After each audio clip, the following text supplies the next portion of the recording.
আমাদের সাথে যুক্ত রয়েছেন জিএনসি স্কুল ক্রিকেট টুর্নামেন্ট কমিটির সম্মানিত সদস্য সচিব জনাব একরাম আহমদ ভাই। একরাম ভাই, প্রথমত ধন্যবাদ জানাচ্ছি জিএনসি স্কুল ক্রিকেট টুর্নামেন্ট কমিটির যে স্কুল ক্রিকেট টুর্নামেন্টের যে সিলেটে অনুষ্ঠিত হচ্ছে সেই টুর্নামেন্টে জিএসএন স্পোর্টসকে ব্রডকাস্টিং পার্টনার হিসেবে যুক্ত করেছেন, সেই জন্য ধন্যবাদ। এই যে আপনারা স্কুল ক্রিকেট টুর্নামেন্ট বিভিন্ন মাঠে, Sylhet international cricket stadium, Rekabi বাজার স্টেডিয়াম, এমসি কলেজ গ্রাউন্ড, পরবর্তীতে সেমিফাইনাল দুটি ম্যাচ রয়েছে, একটা ফাইনাল ম্যাচ রয়েছে, কি চিন্তা ভাবনা রয়েছে এই স্কুল ক্রিকেট টুর্নামেন্ট, এই যে ছোট বাচ্চাদেরকে নিয়ে খেলা শুরু করার পেছনে কারণটা যদি জানা দেন, এবং কার অবদানে বা কার তত্ত্বাবধানে আপনারা এই বিষয়টা মাথায় নিয়ে কাজ করে যাচ্ছেন? আসলে ধন্যবাদ জিএসএন স্পোর্টসকে, আপনারা আমাদের সাথে আছেন। যেমন ফার্স্ট ডিভিশন ক্রিকেট লিগ হচ্ছে, আপনারা ফার্স্ট ডিভিশনের খেলাগুলি লাইভ দেখাচ্ছেন, এইদিকে স্কুল ক্রিকেটে লাইভ দেখাচ্ছেন। আসলে দেখেন, এমসি কলেজ মাঠে আমাদের স্কুল ক্রিকেট টুর্নামেন্টটি শুরু হয়েছিল, ওইদিকে জার্সি ট্রফি উন্মোচন ছিল ওই ইন্টারন্যাশনাল মাঠে, এখানে আমাদের বোর্ড প্রেসিডেন্ট ছিলেন। আপনি বলেছেন কার উদ্যোগে আমরা এটা করছি, এটা আসলে সম্পূর্ণ উদ্যোগে হয়েছে গিয়ে আমাদের বোর্ড ডিরেক্টর রাহাত শামস ভাইয়ের।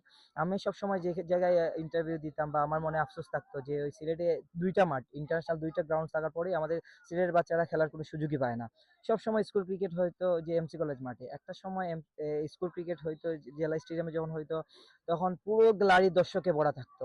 স্কুলের বাচ্চারা আসতো, রাজিন সালে, অলক কপালি, তাপস বসু, এনামুল হক জুনিয়র, ওনাদের মতো লিজেন্ডরা ওই স্কুল ক্রিকেটে খেলেছিলেন।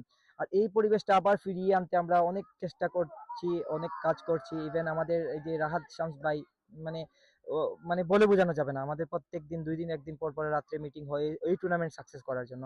আসলে ওইটা অনেক খুবই ভালো একটি উদ্যোগ। দেখেন, আপনি একটা চারা রোপণ করার পর ওই চারার যদি আপনি যত্ন না করেন, ওই গাছে ফল আশা করতে পারবেন না।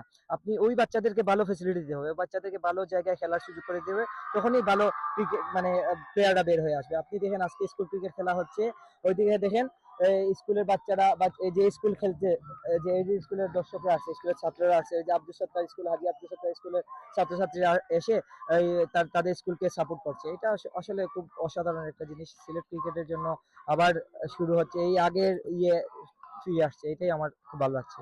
আরেকটা জিনিস আমি প্রশ্ন রাখতে চাই, বিষয়টা হচ্ছে আমরা যেটা জানতে পেরেছি যে জিএনসি স্কুল ক্রিকেট টুর্নামেন্ট যেটা চালু হয়েছে Bangladesh cricket board BCB Sylhet regional শাখার আয়োজনে, তাদের কাছে কি প্রত্যাশা রয়েছে ভবিষ্যতে সিলেটের ক্রীড়াঙ্গনকে এগিয়ে নিয়ে যেতে, বিশ্ব দুর্গড়ায় পৌঁছে দিতে কি প্রত্যাশা রয়েছে আপনার কাছ থেকে?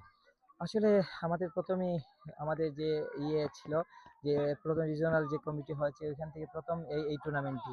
তো এই টুর্নামেন্টের মাধ্যমে আমরা ওই যে সিলেক্টরও আছে, প্রত্যেক ম্যাচে সিলেক্টররা প্লেয়ার সিলেক্ট করছেন, এখান থেকে যদি 25 জন প্লেয়ারকে নিয়ে আমাদের প্ল্যান পুরো বছর ওদেরকে নিয়ে প্র্যাকটিস করাবো। ওরা যদি পুরো বছর প্র্যাকটিসের সুযোগ সুবিধা পেয়ে থাকে, তাহলে আমার মনে হয় সামনে যে এজ লেভেলগুলো আছে 14, 16, 18, তাহলে আমরা ওই জিএনসি ক্রিকেট থেকে, জিএনসি মানে ক্রিকেটার্স থেকে আমরা প্লেয়ার প্রোভাইড করতে পারবো। এটা খুবই ভালো একটি উদ্যোগ।